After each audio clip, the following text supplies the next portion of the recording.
Today we're going to show you everything you need to know to lift your Polaris Xpedition with the AGM Manual Jack Pro. I'm Bryan with AGM and this is how you lift. Where we test real vehicles in real situations and show you the best way to get the job done, because how you lift it matters.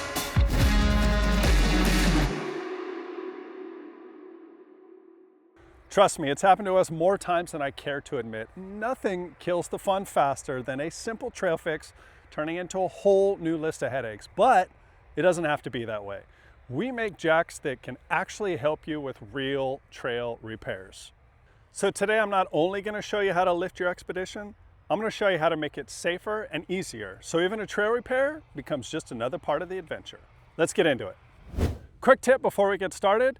If your car is drivable, try to park in a place that is flat with no rocks or debris. That way, if you have to work on the car or under the car, you're not fighting all that extra stuff. Also, make sure you put it in park. And if you have anything in the car, or if you can find any rocks, sticks, branches, whatever around, chock a tire. That way you know this thing's not going to roll while you're doing your repair. First thing we're going to do is grab the jack out of the mount.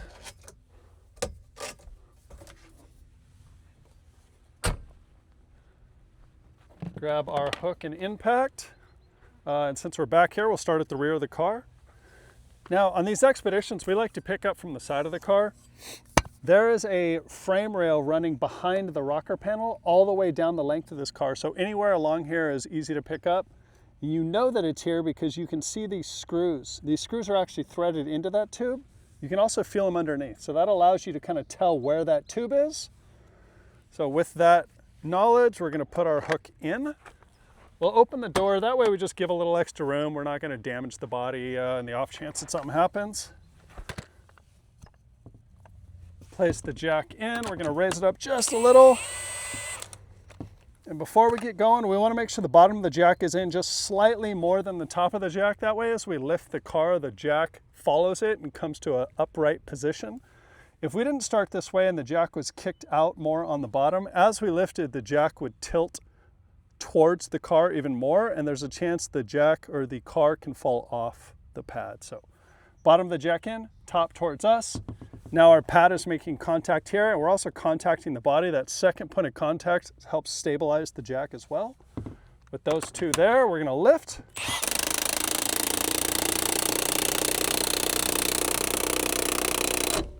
And there it is, car is off the ground and you're ready to do your repair. Here's a quick tip for you. If you're gonna have the car up for an extended period of time, grab an ice chest, spare tire, toolbox, whatever you have in the car or something from the surrounding area, slide that under the car. It's gonna act as a second point of contact. Even if it's not quite touching the car, what it also does is, God forbid the car falls off the jack, now you have something to catch the car, adds a little bit more safety, helps you get back onto the trail quicker. To lift the front, we're going to pick up from the side of the car again. So to do that, we're going to open the front door. That's going to give us access down here to the rocker area. And like we did on the rear, we're going to pick up off of the tube that's directly here underneath the panel. We'll have the bottom of the jack kicked in slightly more than the top of the jack. Okay, now we have the pad contacting. We're getting that second point of contact here, so we know that this thing is stable, and that as we lift, it's gonna move to vertical. With those done, we can lift.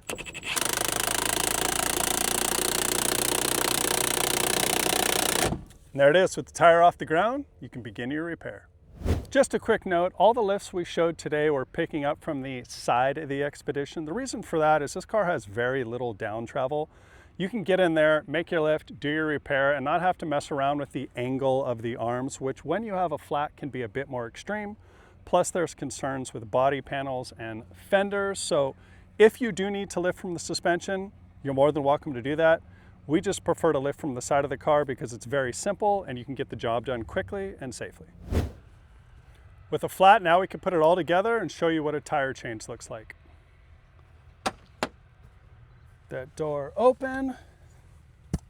Now adjust our collar height.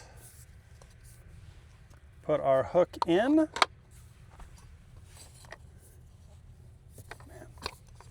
Come up a little bit.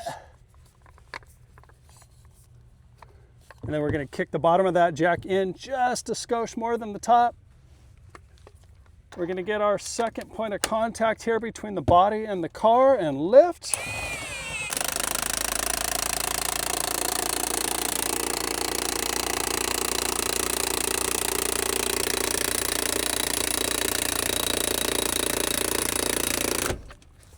All right, with that in the air, we can take our lugs off. Now, I'm using an impact. If you don't have one and you need to brake these by hand, make sure you do that before you lift the car in the air. Otherwise, you're gonna have somebody sit in the car with their foot on the brake so the wheel doesn't rotate. Okay.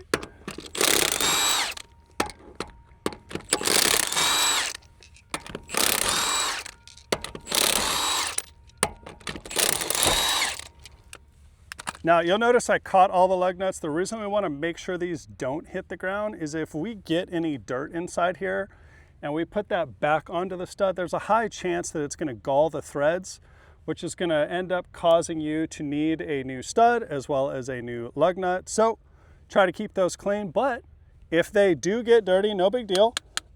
Knock them out, blow them out, double check you're good, and then store these in a nice clean spot. Let's get this wheel off and get it replaced. Okay. And then we got a tire with a bit more air in it. Throw those lug nuts back on.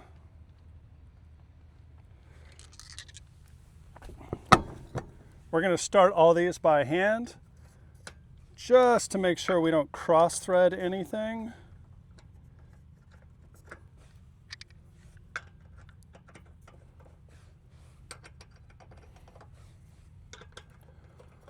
Now that these are started, we're going to use the impact gun to tighten the wheel on, but we're going to do that in a star pattern.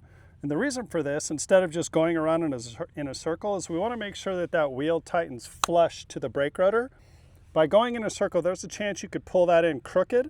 Now, I'd be able to tighten all these and I wouldn't know it's crooked, but as soon as I start to drive, that wheel would square up and then come loose. All the lug nuts would fall off and this guy would be gone. So do yourself a favor here, tighten in the star pattern.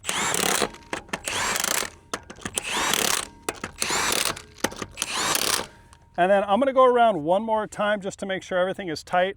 If you had a torque wrench, this is where you would lower the car to the ground until it just touches and do that, but we on the trail, we don't have one. I'll hit it one more time. All right, with that, we can lower our jack.